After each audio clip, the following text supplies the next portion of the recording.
Per i più attenti, Misano World Circuit, oggi siamo qui al Pirelli Day per un motivo ben preciso. Nell'ultimo video avete visto e vi ho detto che lo sviluppo del progetto Moto America è al 99%, oggi è proprio la giornata dove annunceremo che si va in America. E questa cosa è possibile, è stata resa possibile grazie agli sponsor e grazie anche a voi che avete fatto tutte le donazioni che ci hanno permesso di poter avere il budget necessario per poter andare lì.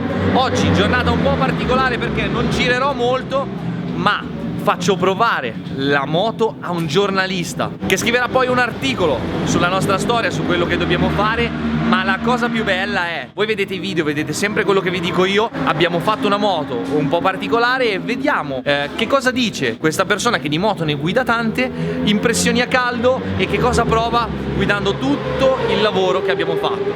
In più oggi dobbiamo provare delle cam che abbiamo fatto per la testa e decidere se portarle o no in America. Già la prova al banco ha dato dei riscontri non troppo positivi, quindi in teoria la moto va un pochino peggio di Cremona a livello di prestazioni di motore.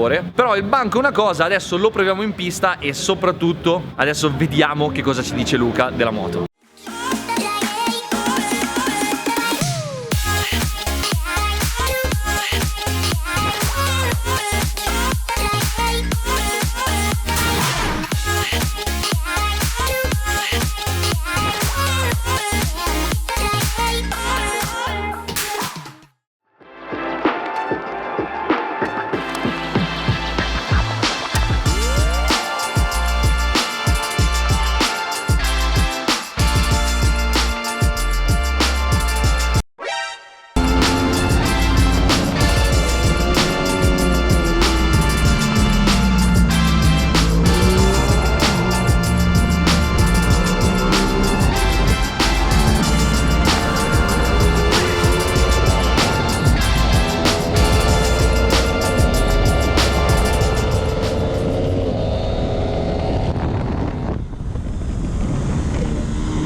Quello davanti a me è Matteo Baiocco, 4 volte campione CIV Superbike, ex mondiale Superbike, attualmente coach di Espargaro e Vignales, prova per Aprilia e conosce bene la 660, quindi è un ottimo riferimento averlo oggi in pista. Peccato che il cambio della nostra moto cominci a fare i capricci e quando lo stress in staccata all'ultima marcia non entra più. Ma intanto dobbiamo solo provare le cam e far provare la moto a Luca, che sicuramente non riscontrerà questo problema scalando molto più lentamente. D'altronde di chilometri per provare le cose ne abbiamo fatti ed è normale che cominci a sentirsi l'usura, ma adesso andiamo a sentire che cosa ha provato Luca.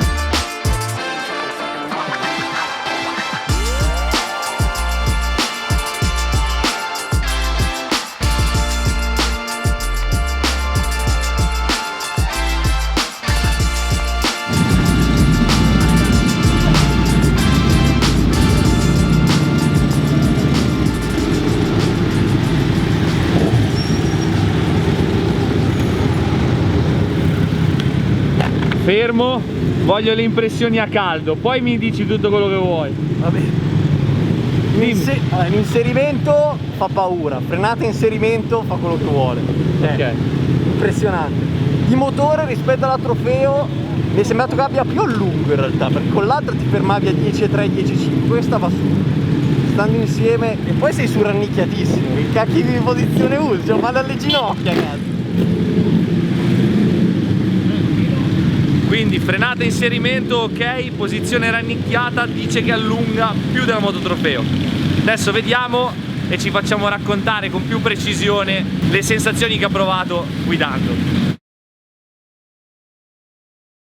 Niente, dovevamo girare, il turno l'abbiamo saltato per colpa sua, o meglio, per fare questa giornata stavamo utilizzando delle gomme usate. Avendo più cerchi ho utilizzato le gomme della gara di Cremona. Abbiamo messo sotto termo questa gomma usata, l'abbiamo poi montata sulla moto, siamo andati a verificare la pressione 0,5. Ho detto cavolo, non è possibile, perde, e in effetti perdeva e abbiamo dovuto saltare il turno perché sull'altra gomma avevamo già fatto preparare una gomma nuova che era in termo da pochissimo e che è quella che userò adesso. Quindi solo 5 giri per me oggi. Adesso ha provato la moto Luca e andiamo andiamo a sentire che cosa ci dice. Bene, adesso ci facciamo dire le impressioni da Luca Frigerio, che è anche mio amico, ci conosciamo dai tempi di quando tutti e due smanettavamo con il 125. Lui è giornalista per la Gazzetta dello Sport. Oggi ha provato la moto, hai fatto solo un turno perché purtroppo abbiamo avuto quel problema della gomma, ma lo farai pomeriggio un altro. E dici un po' cosa ne pensi della moto, perché la moto è un po' particolare anche come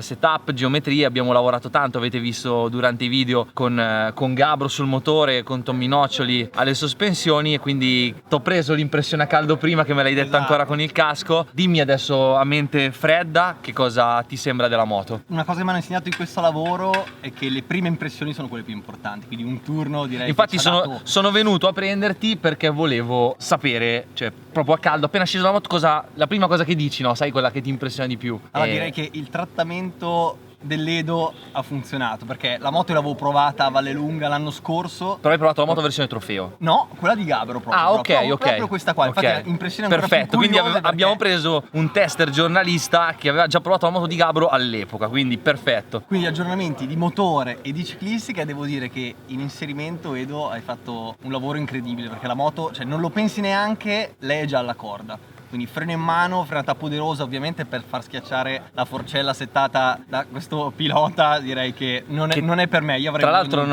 tra l'altro lui la sente sostenuta, ma non è sostenuta. Io cerco di tenere sempre una configurazione comunque il più friendly possibile, e fare la moto molto palo non mi piace, però ovviamente c'è una notevole differenza di tempo sul giro, e quindi è normale che quello che per me è, tra virgolette, morbido, a te risulta molto più sostenuto. Sostenuto sì, ma comunque come hai detto amichevole, cioè non mi sono trovato una moto difficile. Ok, nervosa, ok. No, e esatto, poi gli avevo detto stabile. stai attento perché nell'andare al cordolo la moto chiude molto, quindi ci sta che ti venga da saltare anche sul cordolo interno, quindi bisogna prenderci un attimo le misure. Ecco, infatti un paio di volte ci sono anche finito. Ecco, te l'avevo detto. No, però veramente tantissima roba, mi è piaciuto tanto davanti. Ovviamente è una moto tutta da scoprire, da studiare in un turno tra gli amatori, non è stato così facile, però ecco, prime impressioni veramente positive, e sono certo che Edo ci saprà sorprendere al Motoamerica. Lo spero. E tra l'altro, come ho detto all'inizio del video, sfruttiamo questa giornata per far provare la moto a Luca, che poi scriverà un articolo su Gazzetta dello Sport, appunto perché è definitivo, e lunedì prossimo, non so quando vedrete questo video, ma lunedì prossimo partiamo per Portland, dove ci attenderà il team, ma quello poi lo vedrete nei prossimi video in cui vi racconterò con chi correremo, quello che faremo, perché ovviamente il viaggio è reso sostenibile anche dal canale YouTube, grazie anche a voi e agli sponsor che hanno sostenuto questa cosa, quindi verrà tutto ampiamente documentato. Voglio fare una domanda a Luca, perché ci sono molte credenze nel mondo amatoriale riguardo la posizione in sella. Tu adesso hai provato la mia moto, quindi tutte le mie idee sono qua sopra, no? Cosa ne pensi? Allora, io sono abbastanza altino, 1,80 m. Come me. Esatto, però ammetto che mi sono trovato un po' stretta, non era proprio la mia posizione a cui sono abituato. Poi io saltando su una moto di serie all'altra, comunque hanno configurazioni che devono adattarsi comunque un po' anche più permissive, diciamo, esatto, sulle moto da strada. Ammetto che mi sono trovato un po' in difficoltà, però come mi ha detto Edo c'è bisogno di un corso col backpedal racing. Sì, certo, da buon imprenditore. No, a parte gli scherzi, comunque cerco di tenere la posizione il più raccolto possibile per essere il più aerodinamico possibile, avere i comandi sempre pronti, anche l'altezza delle leve, il cambio sono fatti con un'idea, non è tutto buttato a caso, però immaginavo questa risposta, però volevo che la dicessi perché è importante. Il posizionamento in sella appunto fa il 90% di quello che poi tu riesci a guidare e riesci a fare, e riesci a esprimere sulla moto. Quella è tra le prime cose. Mi ricordo uno dei tuoi video in cui dicevi proprio che sistemazione dei punti di appoggio alla moto è essenziale per iniziare un percorso. Ti faccio un'altra cosa, ti faccio un'altra domanda. Se ci fosse qualcosa che volessi cambiare su questa moto, cosa faresti? È vero che l'hai provata solo un turno, magari dopo ne riparliamo, però pronti via, tu dici hai una cosa che devi cambiare, per forza, cosa cambi? Per forza? Per forza. Abbasserei un pelo le pedane. Ok. O tu intendi di ciclistica? Ma anche di ciclistica, però può essere una cosa, deve avere una priorità, quindi abbasseresti le pedane. Perché proprio Okay. è l'unica cosa che dopo un po' iniziano ad avere le ginocchia un po' stanche, poi io dopo un po' non ho fatto un enduro. L'ho fatto, ma non si riesce più a spingere nella maniera corretta sulle pedane per quello che è la mia guida. Sento i comandi molto lontani. L'ho già provata questa cosa. Ah, ecco. Però inizierei così, magari poi mi accorgerei che è la direzione sbagliata e si può sempre tornare indietro. Bene. E poi magari andrei a lavorare su altro. Adesso rimettiamo la moto dentro e aspettiamo i nostri turni e poi gli richiediamo un'impressione e vediamo se io riesco a fare 2 giri, anche perché mentre sto girando questa clip vedo lì delle gocce e quindi non è una cosa molto bella. Tra l'altro, scusa, ti ho fatto un piccolo spoiler sull'America prima. No, l'ho già detto che si va in America.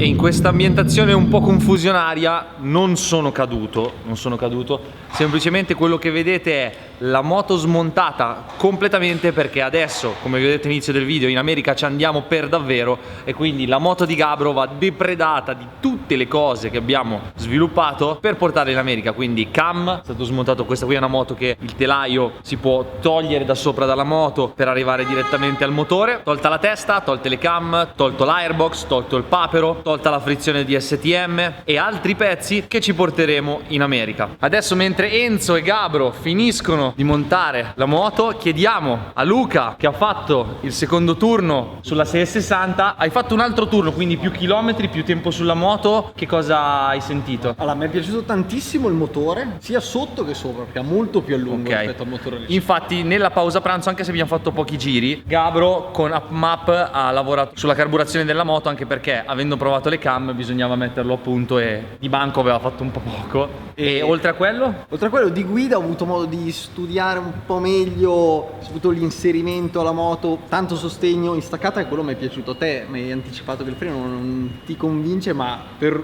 una persona normale, non mi convince perché abbiamo le pastiglie un po' finite, ma il freno è ottimo, per me l'impianto invece frenante è ottimo. Pensa un po' te, ecco. Sì, certo, il feeling è diverso. Poi ti ho spiegato anche guardando i tuoi video un paio di cose nella guida che se sistemi riesci anche a sfruttare la moto, perché è una moto fatta ovviamente su di me che vado ad altri ritmi, dai. Esatto, infatti per questo mi dicevi anche che io in uscita di curva, nella fase di apertura dell'acceleratore, mi trovo una moto che mi tirava fuori, ma quello probabilmente certo, perché dai gas da piegato e viene tutto dal fatto che non freni profondo e non giri la moto prima, e quindi è normale che tu senta questa cosa qua. Però ecco, nel complesso è una moto che mi ha dato l'idea di avere tantissimo margine e facendo le cose giuste permette di andare veramente forte, quindi ottimo lavoro Edo, bravissimo. Grazie a te e Gabro. Grazie Gabro, grazie a Tommy Noccioli, che oggi ancora non l'ho chiamato ma dopo lo chiamo, che chiamo tutte le volte e mi dà una mano a fare le sospensioni. Grazie Luca per aver provato la moto, grazie, aspetta che lo andiamo a prendere perché me ne stavo anche quasi dimenticando, grazie a Enzo GP1 che è venuto da Milano con quella, aspetta facciamola vedere, poi la gente non ci crede, lui è venuto da Milano con quella, la situazione nel box è questa. Quindi di nuovo grazie mille Enzo per essere venuto a darci una mano. Mi hai detto una cosa che non è detto che farai, adesso dobbiamo vedere. Enzo, tra l'altro, per supportarci ancora di più, non verrà alla gara di The Ridge, ma fra The Ridge e Laguna ha detto che vuole prendere un volo, pagarlo di tasca sua per non attingere al budget della nostra trasferta, e venire a farci da meccanico a Laguna Seca. Vediamo se riusciamo a fare questa cosa, però non venire con la moto, prendi l'aereo. Sì, no, vengo. Prendo l'aereo meglio, hai ragione. Ma c'è anche Gabro in America? Come Gabro, scusa. I corpi farfallati, mi sono scordato. Vabbè ragazzi, scusate, devo dare una mano a Gabro. Questo video lo chiudiamo così e speriamo in America di non dover tribulare così tanto. Ciao.